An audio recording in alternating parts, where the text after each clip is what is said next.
Bonjour, que le Seigneur te bénisse. Et je suis le révérend prophète Georges. Et ce matin, je viens partager quelque chose de très pertinent avec quelqu'un.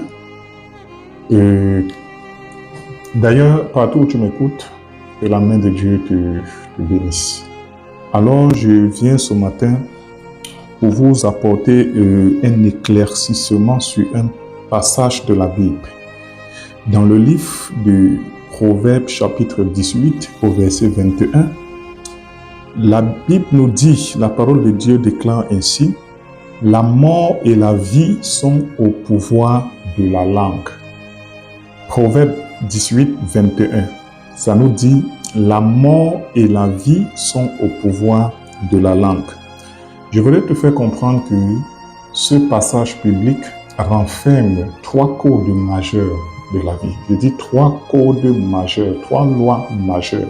Que si tu comprends le fondement ou bien si tu comprends la quintessence de ce passage, je peux te dire, tu vas manifester Dieu sur la terre. Déjà, il faut savoir que l'homme est fait de 3 dimensions. L'homme est fait de la chair, de son âme et de l'esprit, du souffle de Dieu. Alors, la Bible nous dit d'ailleurs que ne saviez-vous pas que vous êtes des dieux, mais cependant, vous mourrez comme des simples hommes. Tu dois savoir que tu es un Dieu. Et un Dieu, ce n'est pas un objet. Un Dieu, c'est quelqu'un qui détient l'autorité, qui détient le pouvoir, qui détient la puissance. Et tu ne peux pas impacter ta société, tu ne peux pas impacter ton monde, tu ne peux pas influencer autour de toi si tu es vide. Alors, ce passage de Proverbe 18, 21 dit « La mort et la vie sont au pouvoir de la langue ». Cela veut dire, en tant qu'un Dieu, en tant qu'un homme de Dieu, j'ai le pouvoir de la mort, j'ai le pouvoir de la vie. Je peux donner la vie comme je peux donner la mort. Ceci dit, lorsqu'on parle de la mort, on parle de tout ce qui est négatif, on parle de tout ce qui est dans le sens de la destruction. Cela va avec les blocages, les malédictions, les sorts, les rituels, tout ce qui va avec la destruction, on le classe dans le domaine de la mort. Et lorsqu'on parle de la vie renvoie à la bénédiction. La vie renvoie à tout ce qui est bien, tout ce qui est correct, tout ce qui réjouit le cœur de l'homme. Alors, donc tu dois savoir que nous avons ce pouvoir en nous. Nous avons ce pouvoir en nous. Ici, tu dois savoir que la parole humaine possède un pouvoir créateur. La Bible dit au commencement, Dieu créa les cieux et la terre. Dans le livre de Jean chapitre 1, la Bible dit, au commencement était la parole était auprès de Dieu et la parole était Dieu. Toutes choses ont été faites par elle et rien de ce qui a été fait n'a été fait sans elle. En elle était la vie. Cela veut dire, la parole a un pouvoir énorme. La parole a un pouvoir énorme. Les magiciens vont appeler ça quoi? La magie du verbe. Alléluia. Donc la parole a la capacité de créer, la parole a la capacité de déplacer, la parole a la capacité de repousser ou d'attirer. Il faut savoir que Dieu a tout créé au travers de la parole. La Bible dit, et Dieu dit que ceci soit et cette chose fut, que ceci soit et cette chose fut. C'est au travers de la parole que Dieu a amené ce qui n'existait pas à l'existence physique. Et la Bible dit que nous sommes co-créateurs avec Dieu. Cela veut dire la même magie de création réside en nous. Le même pouvoir divin réside en nous. Et la meilleure façon d'exprimer ce pouvoir ou d'exprimer cette puissance-là, c'est au travers de notre parole. Voilà pourquoi le Seigneur dit, ce n'est pas ce qui sort, ce n'est pas ce qui entre qui souille l'homme, mais c'est ce qui sort qui souille l'homme. Pourquoi? Parce que ce qui sort vient de ton âme. Et l'âme, c'est quoi? L'âme, c'est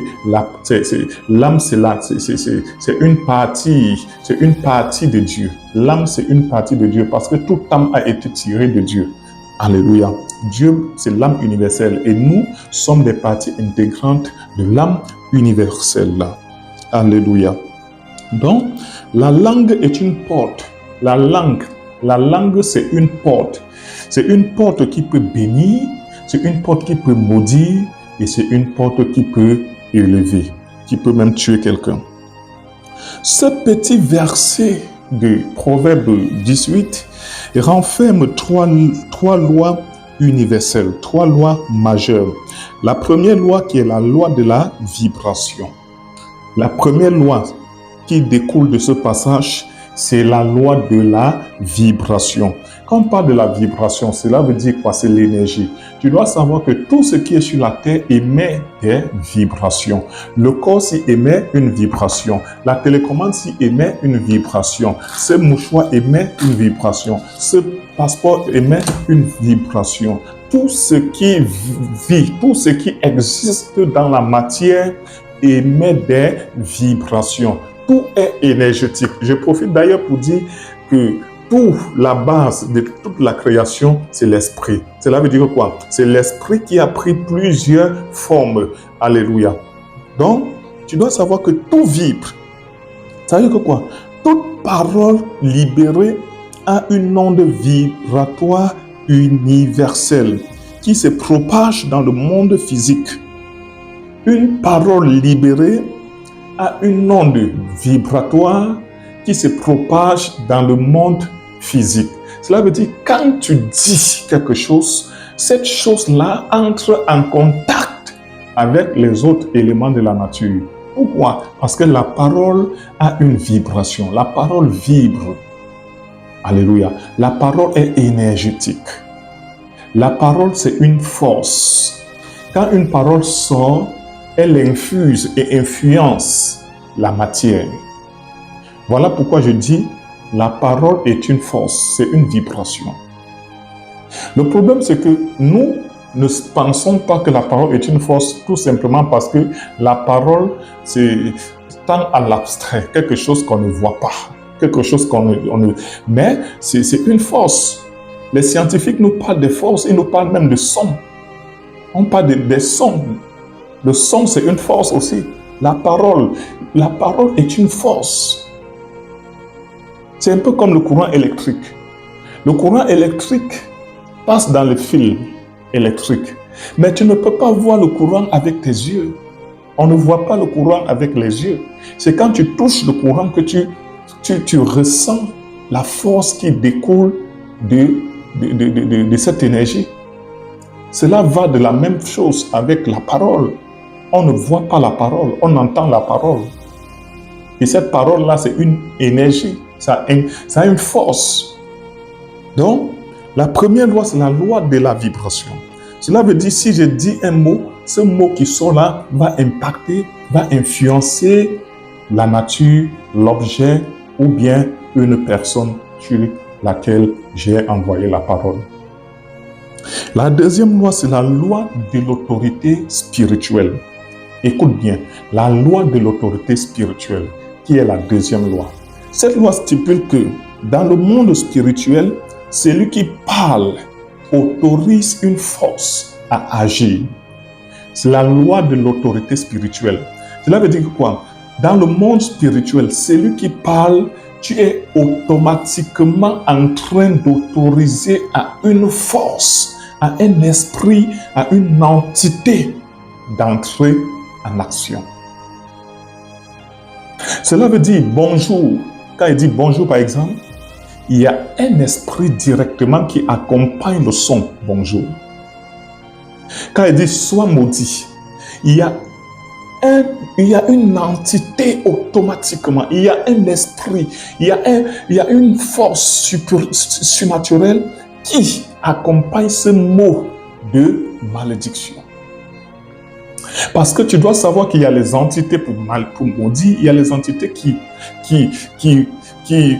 concrétisent l'action de malédiction. Il y a les entités qui concrétisent les actions de bénédiction. C'est-à-dire, il y a les esprits pour détruire, il y a les esprits pour bénir, il y a les esprits pour élever, il y a les esprits pour guérir, il y a les esprits d'amour. Il y a les anges que leur particularité, c'est l'amour. Il y a les anges ou bien les démons que leur particularité, c'est la maladie. Il y a des anges ou bien des entités que leur particularité, c'est quoi? C'est la destruction. Alors, quand j'émets un son, quand je parle, je donne une autorité, c'est-à-dire, je les appelle à manifester la parole qui est sortie. C'est une manière automatique. Cela ne dépend pas de ma force même. C'est la loi universelle. C'est l'une des lois universelles de Dieu. Donc, la loi de l'autorité spirituelle, celui qui parle autorise une force à agir. La parole ouvre et ferme des portes. La parole ouvre et ferme des portes.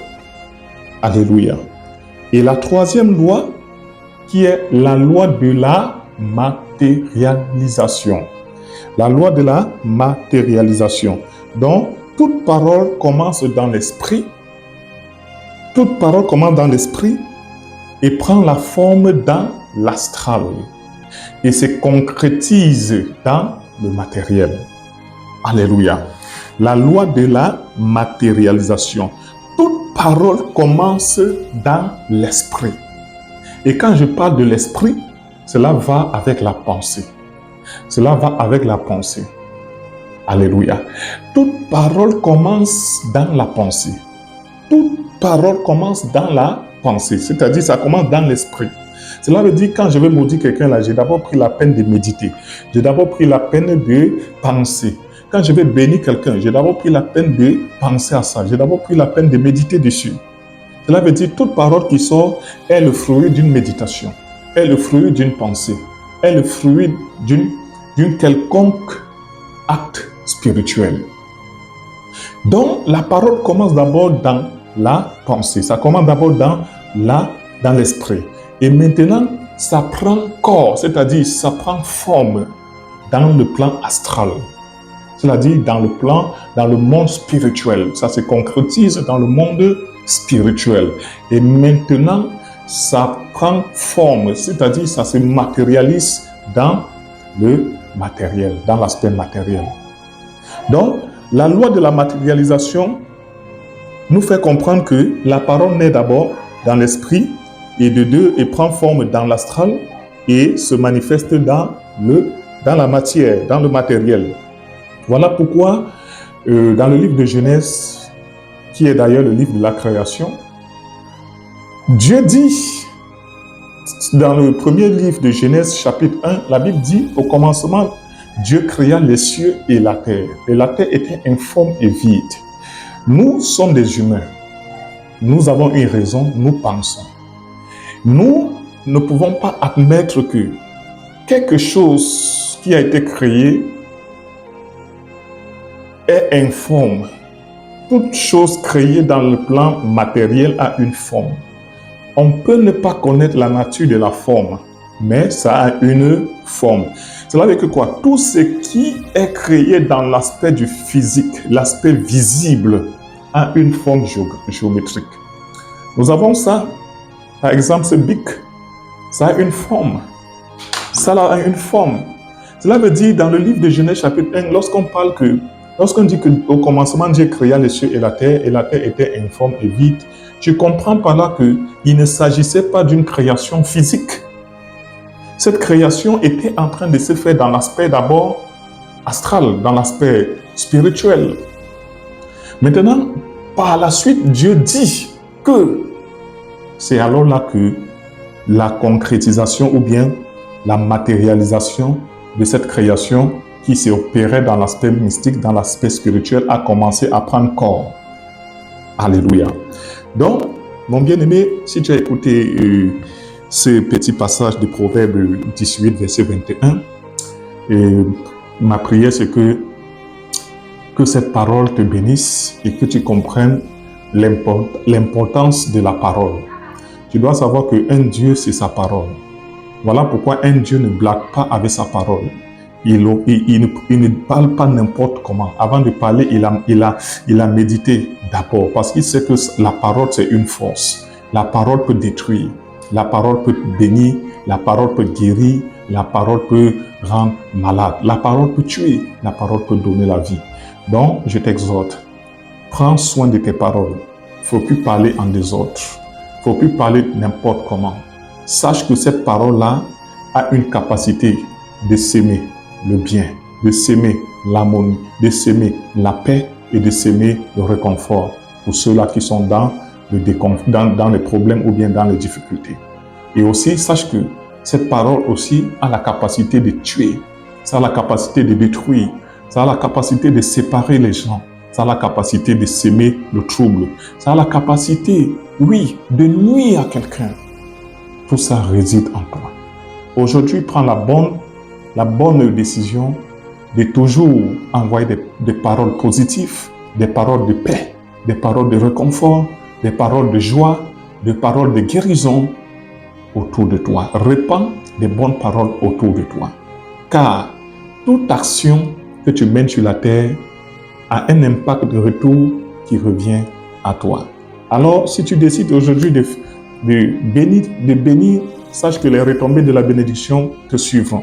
Si tu décides aujourd'hui de faire du mal, sache que les retombées de ce mal aussi vont te suivre. Que le Seigneur te bénisse.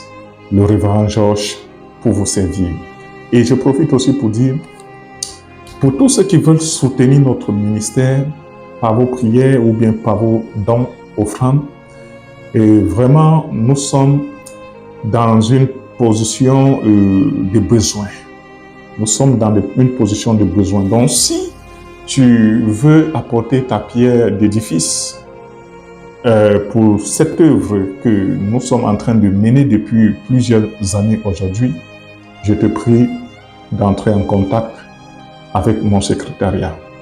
Donc, pour nous joindre, vous pouvez nous laisser un message WhatsApp au plus 225 05 60 plus 225 05 04 67 38 29.